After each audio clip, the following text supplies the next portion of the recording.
everybody, and welcome back to the 574 Sports Report. I'm your host, Drew Clauder, and today we have our first preview of the Indiana Northern State Conference, the INSC Conference. First and foremost, I want to apologize if you hear any dogs barking. Obviously recording this at home. I put them downstairs, put them away, but obviously you can never control dogs on if they're barking or not if someone walks by. So I want to apologize for that first and foremost. But before we get started, I do want to thank our sponsors today. May Oberfell Lorber Attorneys at Law, Carge Chiropractic and Wellness Center, Barnaby's on Jefferson, Digsy Dogs and Grill, and Leck Lightner Door. Thank you for making this possible to get this podcast up and going again. With all the housekeeping out of the way, let's get into the INSC, formerly known as the NSC. It's comprised of 6 teams: Bremen, Jimtown, John Glenn, Knox, LaVille, and Tippy Valley. Last year, it was a really good year for a couple of these teams. A couple teams were down. The conference champion was Knox. Finished the season 5-0 in conference, 13-1 overall. Following them was Tippy Valley, 4-1 in conference, their lone loss being Knox, 7-3 overall. Bremen was third, 3-2 overall in the conference, 6-5 overall on the season. LaVille was fourth, 2-3 in the conference, 8-5 overall. Tough years for John Glenn and Jimtown. John Glenn finished 1-4 in the conference, 2-8 overall. Jimtown was 0-5 in the conference, 2-8 overall in the season.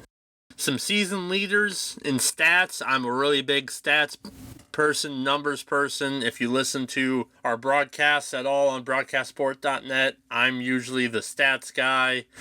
The analysis, all the numbers kind of go through me, so I'm really dug into some of these stats for these different previews. The season leaders in the INSC conference: LaVille's Braden Schwitz, and I want to apologize if I mispronounced any names. I did my best for figuring out how to pronounce the different names throughout this podcast and going forward, so I do want to apologize right off the bat. But Braden Schwitz led the league in passing yards with 1,825. Rushing yards, no surprise, Mr. Football, Miles McLaughlin, 4,846 yards. Receiving wise, you had the quarterback, you also have the receiver, Connor Amore from LaVille, 561 yards. Total touchdowns, again, no surprise, Miles McLaughlin, a whopping 71 touchdowns. Braden Foster from LaVille led the conference in tackles in 155. Logan Fredrickson from Bremen led in sacks with 6. And then Mr. Football, Mr. Do-It-All, Miles McLaughlin led the conference in interceptions with 8 total interceptions. Now we will start with the conference champions, the Knox Redskins. As I said, they went 13-1 overall, 5-0 in the conference. They lost to Bishop Luers in the semi-state. Bishop Luers would end up losing to Cascade in the state championship, 29-14, but a great season from Knox. They scored 628 points on the season, averaged about 45 points per game, while only giving up 267 points, 19 points per game. You look back at last season, all their games were pretty much blowouts. In the regular season, I want to say the closest game was week 2 against Pioneer, a 38-20 win. You follow that up, scratch that. Actually, Tippy Valley was the closest game, a 36-21 win. But no other game was close throughout the regular season. And then it continued in the playoffs up until they reached the regionals against Angola. Well, that was a dogfight. They won 28-21 before losing to the eventual state runner-ups in Bishop Luers, 35-0. Taking a look at this season schedule for Knox, they start on the road August 21st at North Judson. That will be a 7 o'clock kickoff. They will then be at home on the 28th against Pioneer.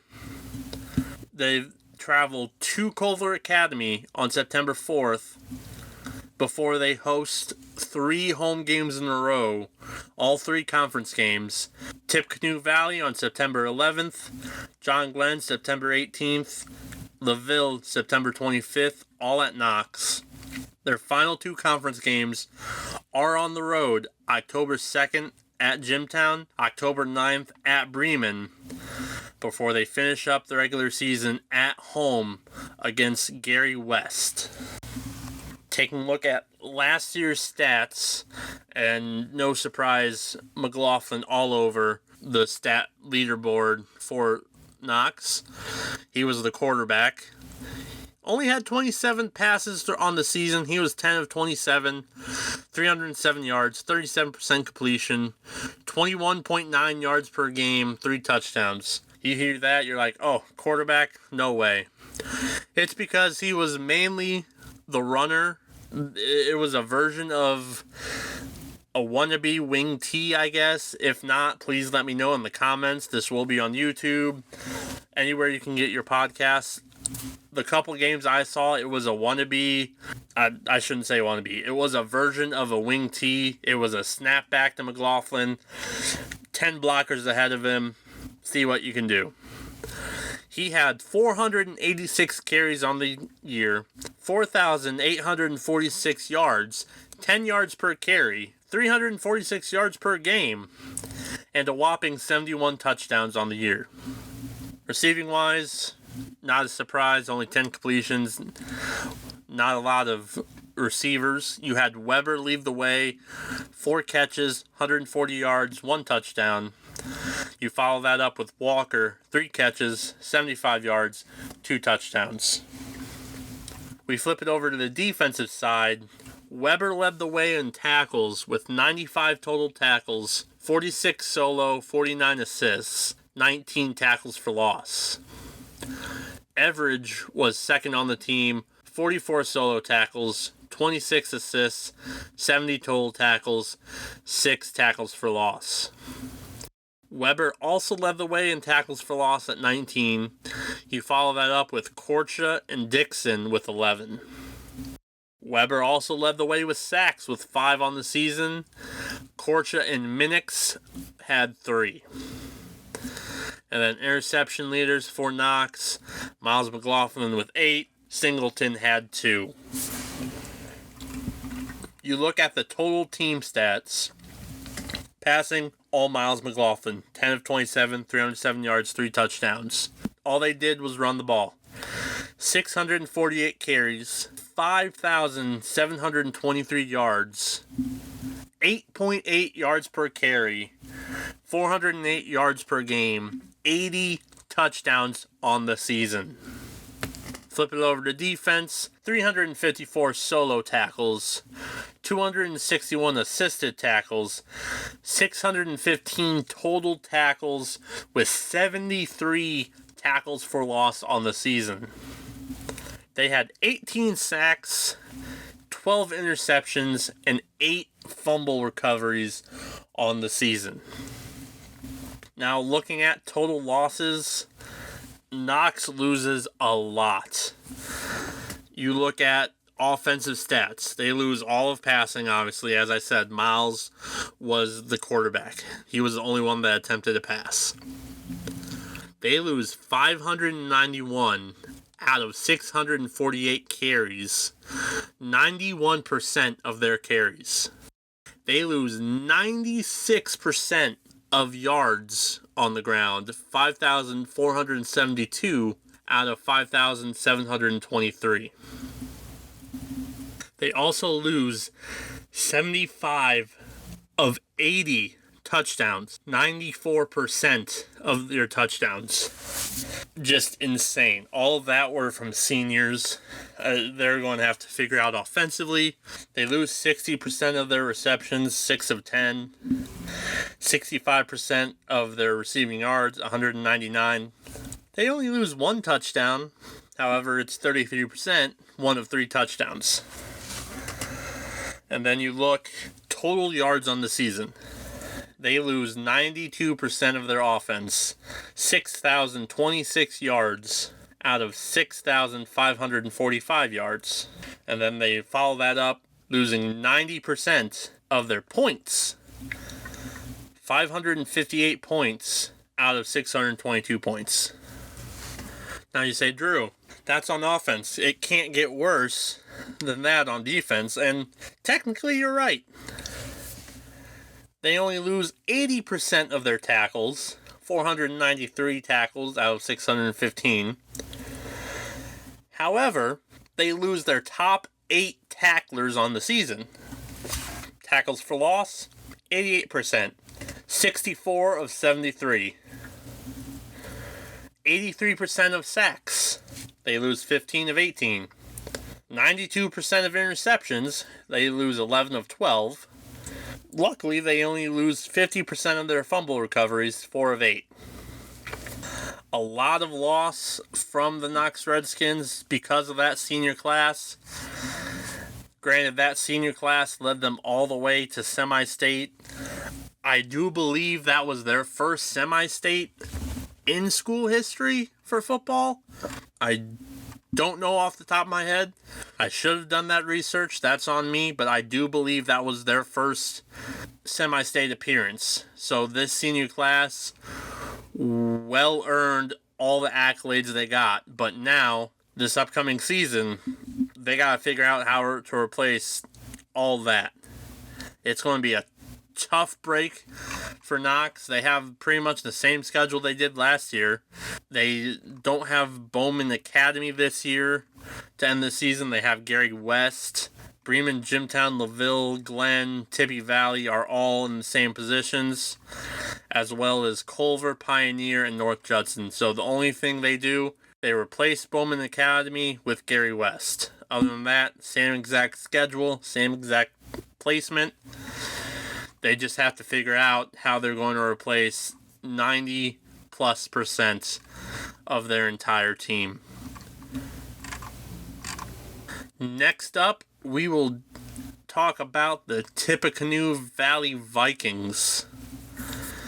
They were 7-3 overall on season, 4-1 in conference. They did lose in sectionals to Angola, who then went on to lose to Knox. Tippy Valley lost 21-6 to Angola.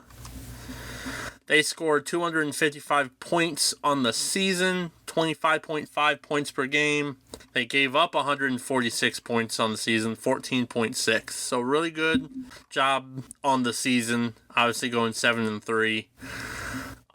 You kind of look back at their season last year. It was an up and down season. They started out with back-to-back wins against Plymouth and then Rochester. That Rochester game was a wild game. It was a 7-2 win. They then lose to Hamilton Heights and Knox back-to-back weeks. They then rally off 5 straight wins, all conference wins, except they beat Western in the middle of it, 38-7, before losing to Angola in the opening round of their sectionals. You look at their 2026 schedule, they start out 3 straight games at home. August 21st, Plymouth. August 28th, Rochester. September 4th, Adams Central. They then follow that up 3 straight away games, all conference games, at Knox, at LaVille, at Jimtown. They're then back home October 2nd against Woodland. October 9th, another conference game at John Glenn. They then finish the season at Bremen. You look at last year's stats. Passing-wise, Stage was their leader. 40 of 81, 488 yards, 49% completion rate, 48 yards per game, 1 touchdown, 5 interceptions. They had a 2-headed monster in the backfield in Parker, and again, this is where I try to do my research Morlardi, so I apologize if I do mispronounce that. Parker carried the ball 176 times for 1,155 yards, 6.6 yards per carry, averaged 115 yards per game, 11 touchdowns. Morlardi, 104 carries, 807 yards, 7.8 yards per carry, 80 yards on the ground per game, 8 touchdowns. Receiving-wise, Omandi had 16 catches, 220 yards, 13.8 yards per catch. Parker had 14 catches, 113 yards, 8.1 yards per catch.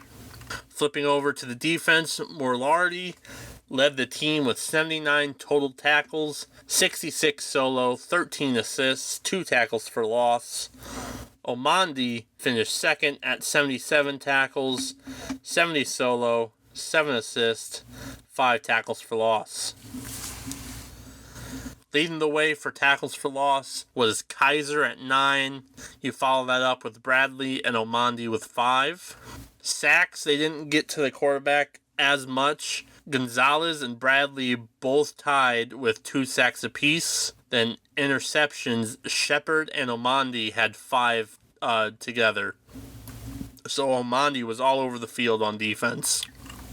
Team stats, passing-wise, 41 of 83, 543 yards, 2 touchdowns, 5 interceptions. As I said, Stage was the quarterback on the season. Rushing-wise, 433 carries, 2,794 yards, 6.5 yards per carry, 279 yards per game, 26 touchdowns on the ground. So a lot of their offensive production came on the ground. They had 542 total tackles, 464 solo tackles, 78 assisted tackles, 43 tackles for loss. They got to the quarterback 6 times for 16 interceptions and had 6 fumble recoveries. You look at their offense, they're not losing their quarterback. Stages back. They lose 1 of 83 total pass attempts, 1% of their passes, 55 of 543 yards, or 10% of their total yards, 1 of 2 touchdowns for 50% of the touchdowns. Not a lot of air raid offense from Tippy Valley. They do bring their quarterback back, which is huge for them. They do lose a decent amount on the ground. They lose 69% of their carries, 300 of 433. They lose 75% of their total yards on the ground, 2,086 of 2,794. And then they lose 20 of 26 touchdowns, 77%. They lose 56% of receptions, 23 of 41. They lose 58% of receiving yards, 313 of 536, and then they do lose both touchdowns through the air. Totals-wise, they lose about 64% of their offense, 2,463 yards of 3,866, and then they lose 77% of scoring, 138 out of 180 total points. So they do lose a lot to graduation, but they do bring back their quarterback, which is always a big thing in high school. Defensively, they bring about 51% back, 278 of 542. They do lose half of their top 10 tacklers, so 5 of their top 10 tacklers graduate. They lose 17 of 43 tackles for loss. They lose half their sacks, 3 of 6. They lose 8 interceptions, 8 of 16, 3 of 6 fumble recoveries. So turnovers-wise, they lose 50% each way. Key losses, they do lose Millardi. That's going to be a huge loss. They also lose Gonzalez and Parker, so both their running backs are gone. They have to replace both running backs. And then offensively, they bring back their quarterback Stage, as I said. I think a bigger part of that is they bring back Omandi, who did some things offensively, but he was a monster on defense. Second leading tackler, second leader in tackles for loss, and then tied for the lead in interception. So that is a huge get back, I believe, for Tippy Valley.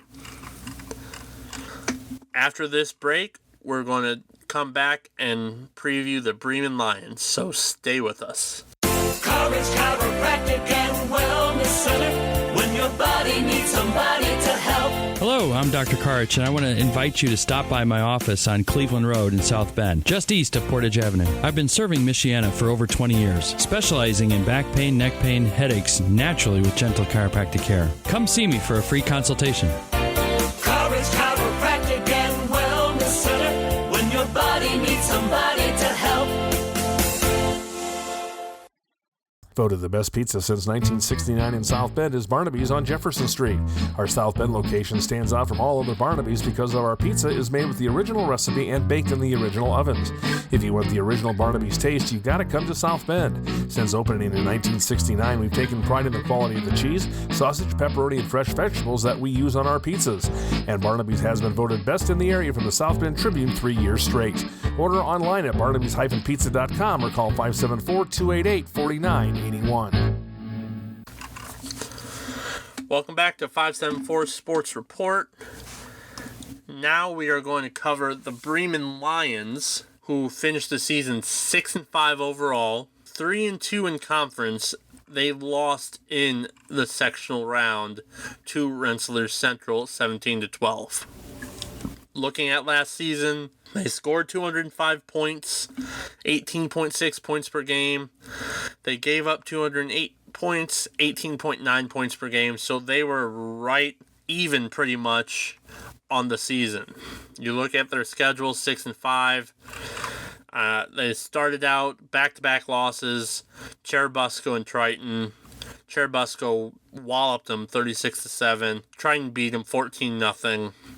They then came back strong with 5 straight wins. Boone Grove, LaVille, Jimtown, Glen, and Culver Academies. I was there covering that Jimtown game. That was a back-and-forth game. They were able to come out with a victory in that game. They then lost to Knox and Tippy Valley back-to-back weeks going into sectionals. They beat Whitting in the first round of sectionals 34-0 before losing to Rensselaer Central. Taking a look at this year's schedule, they start out back-to-back home games. August 21st against Cherubusco, August 28th against Triton. They then travel to Boone Grove and come back September 11th against LaVille at home. They then have 3 straight road games, 2 conference, September 18th at Jimtown, September 25th at John Glenn, and then they have October 2nd there at Buchanan, Michigan, before they end the season back-to-back weeks at home against Knox and then against Tippy Valley. You look at their stats last year, Will Dower led the way passing, 49 of 119 for 660 yards, 41% completion rate, 60 yards per game, 6 touchdowns, 13 interceptions. On the ground, you had Parrish, 129 carries, 587 yards, 4.6 yards per carry, 58 yards per game, 4 touchdowns. Will Dower was second on this team with 93 carries, 464 yards, 5 yards per carry, 42 yards per game, 6 touchdowns on the ground. Receiving-wise, you had Rodriguez with 12 receptions, 190 yards, 3 touchdowns. Miller had 11 receptions, 86 yards, no touchdowns. Defensively, Frederickson led the way with 81 total tackles, 43 solo, 38 assisted, 11 tackles for loss. Will Dower second on the team, 48 solo tackles, 26 assists, 74 total tackles. TFL's Frederickson led the way with 11, followed by Hickey, Miller, and Beery with 3. Frederickson led the conference with 6 sacks. Hickey was second on the team with 2. And then interceptions, Will Dower and Parrish each had 3. Taking a look at team stats, passing-wise, They were 53 of 127 for 729 yards, 7 touchdowns, 13 interceptions. Rushing-wise, 383 carries, 1,933 yards, 5 yards per carry, 175 yards on the ground per game, 16 touchdowns. They had 601 total tackles, 312 solo tackles, 289 assisted tackles, 25 tackles for loss, 14 sacks, 12 interceptions, 10 fumble recoveries. Now for Bremen, similar to Knox, a lot of their production is going to be lost. They have to figure out how to replace it. Passing-wise, 94% of passes, 119 out of 127 are gone. 91% of yards, 660 out of 729. And then 6 of 7 total touchdowns are all gone, graduated. Carries, they are losing 238 out of 383, 61% of carries. They're losing 1,162 yards out of 1,933 yards, 60% of their total yards. And then they're losing 69%, 11 of 16 total touchdowns. Receiving-wise, they do bring back a good amount. 10 of 49 receptions, or 20% of receptions, are gone. 20% of receiving yards are graduated, 186 out of 695. And then they do lose 33%, 2 of 6 receiving touchdowns as well. Total yardage, they're losing 1,912 yards out of 3,371 yards, 57%. And then they're losing 96 of 162 points, so 59%. So they're losing over half of yards and points. Not as bad as Knox, but still they have to figure out where that offensive production is going to come from. Defensively, they're losing 56% of their tackles. They're losing 5 of their top 10 tacklers, 337 of 601 total tackles. 15 to 25 tackles for loss, or 60%, is graduated. They're losing 57% of their sacks, 8 of 14. Then they're losing 8 of 12 interceptions, but only 3 of 10 fumble recoveries. Their key losses, their quarterback, Will Dower, Fredrickson, the leader in tackles for loss and sacks, and then Parrish, so that Will Dower-Parrish backfield, who led the way running the ball, both are gone. However, returning was a very bright star in Moser. He got hurt throughout the season. He was a main bell cow early on in the season, so he's coming back, along with Rodriguez and Miller. So it'll be interesting to see what Bremen does this season. Obviously, bringing back Moser is a huge plus. Next up, we have the LaVille Lancers. They finished the season 8-5 overall, 2-3 in the conference. They lost in the regionals to Pioneer 34-14. They scored 399 total points, average about 37 points per game. They only gave up 233, averaging about 18 points per game given up. You look at their season, 8-5 overall, their losses were pretty close. They lost to North Judson week 2, 21-14, lost to Bremen 7-6, lost to Tippy Valley by 10. Don't need to go over the Knox score, LaVille fans. Everyone got walloped by Knox. But then they went on a 6-game win streak all the way through sectionals before losing to Pioneer 34-14. Looking at this year's schedule, they start on the road August 21st at Triton. They then come home and face North Judson on the 28th. September 5th, which is a Saturday, they have a neutral site game against Evansville Mater Dei, 1 p.m. kick at Southport. September 11th, they travel to Bremen to start conference play. They then come home to host Tippy Valley. They travel to Knox on September 25th. They then end the season 3 straight home games against John Glenn on the 2nd, Jimtown on October 9th, and then Osceola Grace October 16th. Now their season stats are a little funky on Max Preps. They're not all in there. I don't know if they took the seniors out, if they didn't put them in. I don't know what happened. So I just have team stats right now. So their team stats, they had 120 out of 238 passing, 1,825 yards, 50.4 completion rate, 27 touchdowns, 13 interceptions.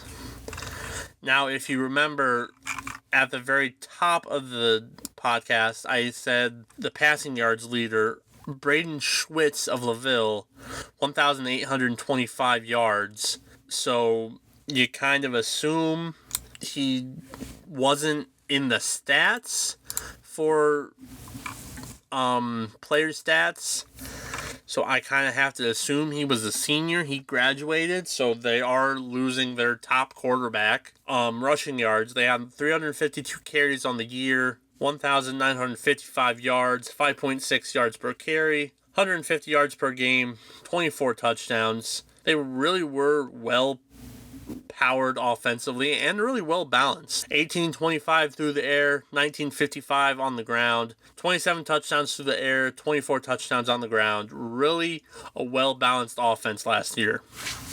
Defensively, they had 899 total tackles. I thought I mistyped.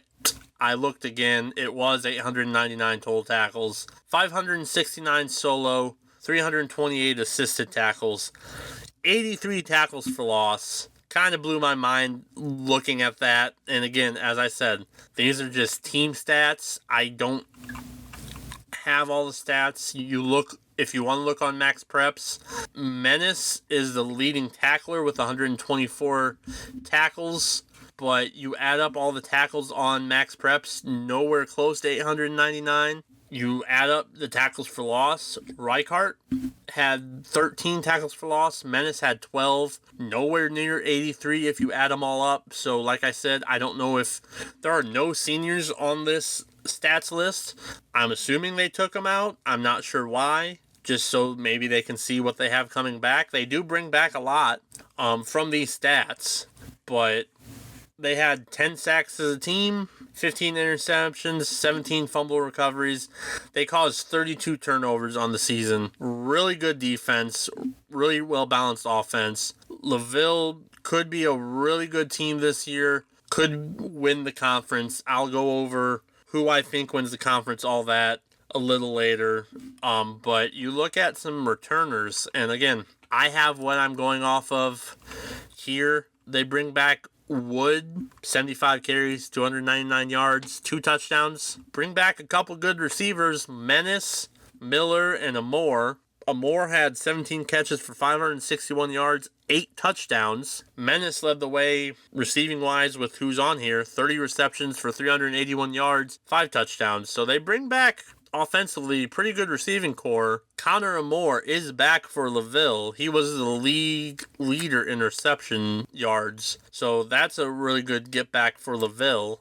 Defensively, they bring back, as I said, Menace, 124 tackles, 12 tackles for loss. Reichart, 76 tackles, 13 tackles for loss. Amore, 78 tackles. Miller, 77 tackles. They bring back a good amount of tackles. Sacks, they don't bring a whole lot back. Interceptions, they bring back Miller and Amore, 3 interceptions apiece. So what I see from the stats here, they do bring back a lot. Now, they have to replace their conference leader quarterback. They have to replace, I'm assuming, a pretty good running back, because 352 carries on the season. The leader right now had 75, 299 yards out of 1955. I'm assuming they're losing 1, if not 2, really good running backs. But there's some good building blocks here for the LaVille Lancers with their schedule coming up.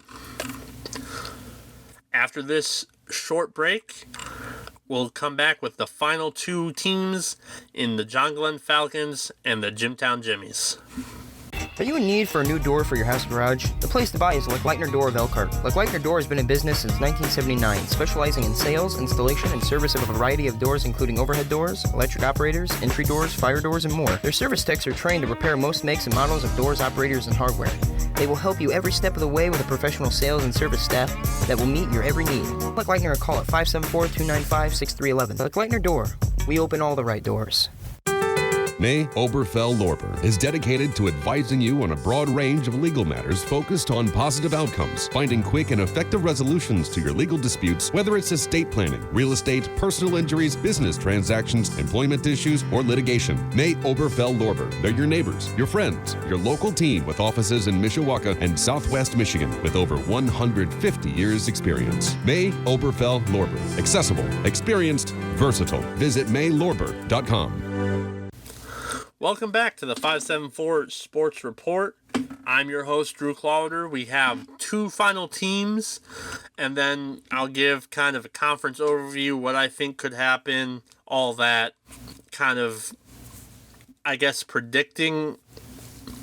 I don't really want to predict. I'll just kind of give what I think could happen. I know that is technically the definition of predicting, but here's what it is anyway. John Glenn Falcons. Tough year. 2-8 overall, 1-4 in the conference. Their lone win in the conference was Jimtown, a 14-10 win. I covered that game. It wasn't the prettiest game, but you know what? John Glenn came out with the win. That's the most important part. They scored 150 points on the season, averaged 15 points a game. Unfortunately, they gave up 281 points on the season, giving up 28 points a game. You look at their season as a whole, started out really great, 43-0 win against Boone Grove. They then lost to Fairfield and Rensselaer Central before beating Jimtown 14-10, and then they ended the season on a 6-game losing streak. Not a lot of close games, but they lost to Bremen 15-14. They lost to Culver Academy 19-17, before losing to Calumet Tech in the sectionals 42-23. Looking at their schedule this year, they start out back-to-back weeks on the road, August 21st at Boone Grove, August 28th at Fairfield. They then come home back-to-back weeks, September 4th against Rensselaer Central, before starting conference play September 11th, hosting Jimtown. They then traveled to Knox on the 18th of September, before coming back home to face Bremen on September 25th. They then have back-to-back road tilts at LaVille and at Tippy Valley, both conference games, before ending the season October 16th at home against Culver Academy. Looking back at their stats last year, offensively, passing, Rust led the way, 68 of 147, 887 yards, 46% completion, 89 yards per game, 7 touchdowns, 5 interceptions. Rust also led the way with carries, 85 carries, 512 yards, 6 yards per carry, 51 yards per game, 5 touchdowns. Ben Wells shared the backfield with him, 59 carries, 296 yards, 5 yards per carry, 33 yards per game, 1 touchdown. Benwell was also the main receiver, 22 receptions, 260 yards. Defensively, and I know I'm going to mess this up because I messed it up on the broadcast when we did the Jimtown John Glenn game, so I want to apologize now. Smigelski, I want to say, and that's how I will say it. If I'm wrong, please let me know. He led the way with 110 total tackles, 59 solo, 51 assists with 8 tackles for loss. Wright was second on the team, 45 solo, 21 assisted tackles for 66 tackles, 9 tackles for loss. Wright led the way with tackles for loss with 9, followed by Smigelski with 8. Wright also led the team in sacks with 4, followed by Faulkner with 3. White led this team in interceptions with 3, followed by Prenger at 2.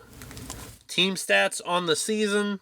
Passing-wise, they were 71 of 156 for 952 yards, 45% completion, 9 touchdowns, 6 interceptions. Rushing-wise, they had 250 carries, 1,304 yards, 5.2 yards per carry, 130 yards on the ground per game, 8 touchdowns. So they did struggle offensively, really. Just couldn't get in the end zone. Defensively, 530 total tackles, 326 solo, 204 assisted, 49 tackles for loss, so they were able to get in the backfield. They had 16 sacks, 6 interceptions, 9 fumble recoveries. Total losses on the season. Passing-wise, rust comes back. They lose 0.06% of their total passes, 1 out of 156. Now, that one was for 37 yards and a touchdown, so they lose 4% of yards, 37 out of 952, 11% of passing touchdowns, 1 of 9. Rushing-wise, they do lose a good chunk, 140 out of 250 carries, 56%. They lose 52% of yards, 673 out of 1,304 total yards, and then they lose 3 of 8 touchdowns, 38% of touchdowns. Reception-wise, they lose 82% of receptions, 60 of 73. They lose 744 out of 945, 79% of total yards. They lose all 6 receiving touchdowns. Total yards, they lose 60%, 1,574 out of 2,658 yards. They lose 64% of points, 54 of 84. So, offensively, they lose a good chunk because of a couple guys that really did some things.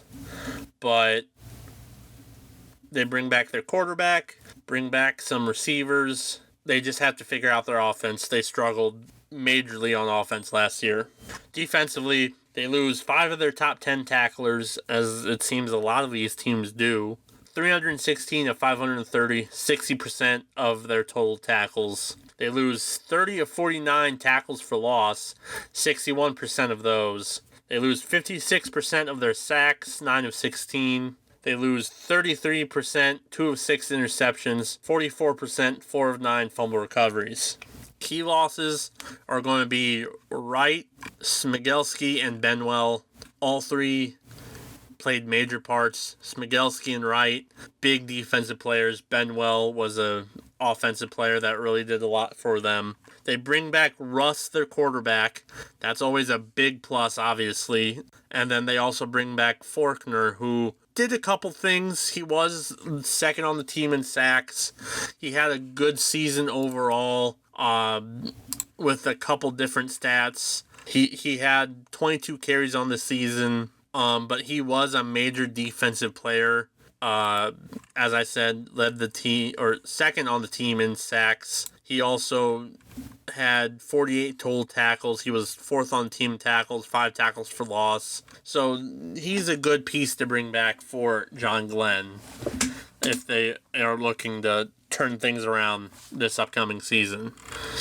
And last but not least, the Jimtown Jimmies. They struggled last year. They were 2-8 on the season, 0-5 in conference. They lost to Knox in sectionals in their first game. It was a tough year for the Jimmies. It really was. They scored 171 points, 17 points per game. They gave up 312 points, 31.3 points per game. Started out with a tough 10-9 loss at Wawasee. Got thumped by Concord. They fought back and beat Fairfield 29-28 before they had that tough loss to Glenn, followed by a tough loss to Bremen. And then the wheels just kind of fell off the wagon. Back-to-back tough losses. Got thumped by Tippy Valley, thumped by Knox, lost to LaVille in overtime. They ended the regular season with a 27-23 win against Lakeland, but then they got Knox and lost 50-21 in the sectionals. You look at this year's schedule, back-to-back home games to start the year. August 21st against Wawasee, August 28th against Concord. They then travel to Edwardsburg, Michigan, September 4th. Travel to John Glenn, September 11th. They then have 3 straight home games. Bremen on the 18th, Tippy Valley on the 25th, and Knox on the 2nd. They finish the season October 9th at LaVille and October 16th at Dowagiac, Michigan. Now, season stats, I could not find any stats at all for Jimtown. I did find a roster, and then what I do remember, they are losing a couple pretty big pieces. They're losing Glass. They're losing Baldwin, who was also a big piece with the basketball team. Dylan Beck was their starting quarterback last year. He did get hurt, so they had to transition to a couple different players, but they do lose a couple big guys, but 2-8 overall. They struggled offensively, as I said, 171 points scored. They'll have to find something offensively this year. Hopefully they can get it going on the Creek Sabago here. We'll take one last break, and then when I come back, I'll wrap up the conference as a whole, give some ideas, predictions, whatever you want to call it, about what I think is coming up with INSC this year, and then preview a little bit of next week's podcast, which will be the NIC Conference. Want to taste of Chicago? Well, bring it on down to Digsy Dogs and Grill with locations in Hudson Lake. Make sure to try their Chicago dog and their Italian beef, plus much, much more. Have a sweet tooth? Check out the large selection of ice cream products, including shakes and more. Digsy Dogs is located at 8310 700 North in Hudson Lake and is open 10 a.m. to 7 p.m. Central Time. That's Digsy Dogs and Grill. Welcome back to the 574 Sports Report. Wrapping up the INSC Conference with a look at just overall picture of what we have coming back with INSC. Obviously, Knox sat atop in 2025. I have a hard time seeing them repeat with all the losses. Mr. Football, their whole senior class was their entire offense, pretty much a big part of their defense. I have a hard time seeing them repeat. I think Tippy Valley or LaVille has a really good chance to come out on top this year with what they bring back. Tippy Valley does lose a decent portion of their backfield. They lose both their running backs, but they bring back their QB. They bring back a couple wide receivers, and they bring back a good defensive player that was all over the field for them. You look at LaVille, they bring back a lot of pieces. They don't bring back their quarterback. That's a big part. But they bring back receivers, the leading receiver on the season. They bring back a couple really good pieces on defense that I could see. You have Knox losing a lot. You have Bremen losing a lot. Bremen does bring back Moser, who was their bell cow. That'll be interesting to see what they do offensively. Maybe they try and bring the Knox offense to Bremen with Moser. I mean, he's a big, burly running back. He's able to do a lot for them offensively, receiving-wise, running-wise. Didn't really see him throw the ball, don't get me wrong. So, don't know if he can throw the ball. But again, McLaughlin didn't throw the ball that much, 27 attempts. But Moser, definitely a big piece. 72 carries, 481 yards, 4 touchdowns. I wouldn't mind seeing a Knox-style offense with Moser in the backfield. It'll be interesting to see what Bremen can do with all losing the 2 key pieces in the running game with Will Dower, who was their quarterback, as well as Parrish. As I said, LaVille brings back a lot, has to replace their quarterback, but then you have John Glenn and Jimtown, who really struggled. John Glenn does bring back their quarterback, but can they figure out their offense? Can their defense step up? Jimtown struggled a lot. Don't know what they're bringing back because I couldn't find stats. So to me, depending what Bremen does, it's a 2-horse race between Tippecanoe Valley, who brings back their quarterback, but does lose a couple key pieces, and then LaVille, who brings back some pretty good pieces but loses their quarterback. I would not be surprised if you see, that conference game for LaVille and Tippecanoe Valley, that September 18th game at LaVille, play a huge part in deciding who wins this conference. I'll throw Bremen in there depending who plays quarterback, depending what they do on offense, because they're always tough on defense. Tippecanoe plays Bremen at the very end of the season, and then you look at LaVille. LaVille is at Bremen September 11th. So that 1-2 punch for LaVille is huge. They go to Bremen September 11th. They then host Tippy Valley September 18th. So in that 2-week span, LaVille could potentially win the conference, in my opinion, because Jimtown has to show me something. John Glenn has to show me something. Knox is losing so much. I don't know what their offense looks like, what their defense looks like. It's a three-headed monster in this conference, and LaVille's set up very well to take conference, in my opinion. So put me down for LaVille 1, Tippy Valley 2, Bremen 3. I'll put John Glenn 4, Jimtown 5, Knox 6. I think the top 3 are a toss-up. The bottom 3 are unknown. I'll say that. John Glenn, Jimtown, Knox, all unknown. Just because Knox, you don't know what they have offensively anymore. Jimtown, I couldn't find stats. John Glenn, they bring back their quarterback, but they just weren't capable of doing a whole lot offensively, and their defense was suspect a lot. 28 points a game. So this is going to be a really interesting conference this season, in my opinion. Now, I know if you know who I am, if you've listened to our broadcast, I am a Jimtown Jimmy graduate.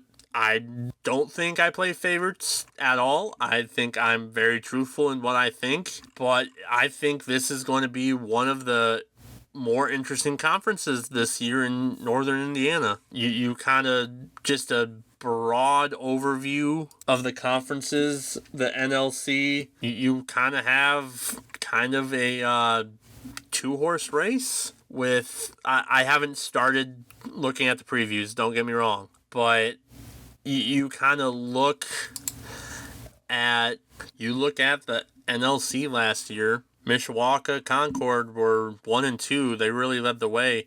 Warsaw had a really good season last year, but they had a lot of seniors, if I remember correctly.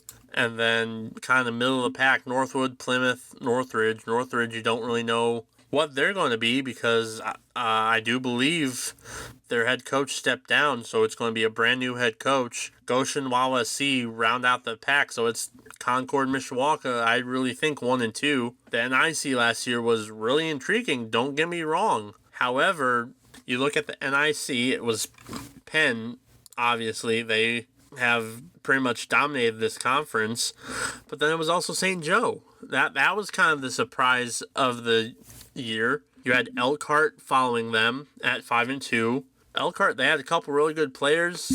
They bring back their quarterback in their backfield. They bring back their running back. They bring back one of their running backs, Receiving, they spread the ball around a whole lot, so that's pretty good. Defensively, they bring back a couple pieces, but their defense was absolutely loaded with seniors. So it's going to be, what does that defense look like for Elkhart? Penn, they had a really good senior class, but they just always kind of reload. St. Joe, surprise team, if you want to say, of the year, I guess. They had a lot of different quarterbacks. Both their starting quarterbacks, both juniors. You look at their backfield, their main ball carrier was a sophomore. Follow that up with a freshman and another sophomore. Their main wide receivers were seniors, so they have to figure out what they're going to do at the wide receiver position, but that backfield is all back pretty much. You flip it over to defense,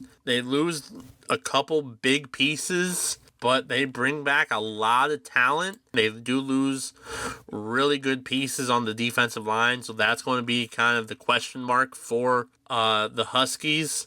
But I kind of think it comes down to St. Joe defensively. Can they figure it out? Elkhart offensively, can they figure it out? Whoever figures it out, we'll be battling it out with Penn. So the INSC, to me, is a league. It's a three-headed race with 3 teams that are just unknown. Can they come up and fight for position? Can they, possibly upset one of the top teams and cause them to lose the conference? I think the INSC is really interesting this year. But I want to thank you all for listening. I know this is a longer podcast, hour 10, hour 15. It's going to only be longer because this conference has 6 teams. The NIC has 8 teams. The NLC also has 8 teams. So it's probably going to be closer to hour and a half, hour 45 for the other 2. But I really appreciate each and every one of you listening. I hope you all have a fantastic week. Enjoy the weather. Enjoy summer. Football is right around the corner, folks. So enjoy the time while you can, because your Friday nights are going to get busy here not too soon. Have a great rest of your day. Great rest of your week. We'll see you next Wednesday. So long, everybody.